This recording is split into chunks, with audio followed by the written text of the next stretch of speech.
মথ ডালে রং মিশিয়ে মুগ ডালের নামে বিক্রির অভিযোগে চট্টগ্রামের খাতুনগঞ্জে 3টি প্রতিষ্ঠানকে 2,30,000 টাকা জরিমানা করেছে ভোক্তা অধিকার।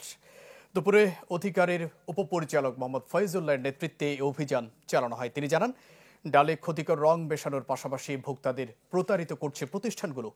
এজন্য পাইল ট্রেডার্স ও জেবি ট্রেডিংকে 1 লাখ টাকা করে জরিমানা করা হয়।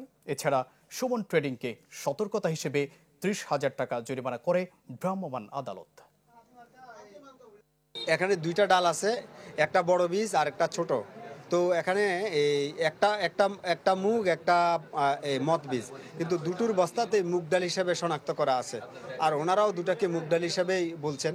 তো এটা আসলে বড়টাই মথ বলে আমরা জেনেছি, আর ছোটটা মুগ ডাল।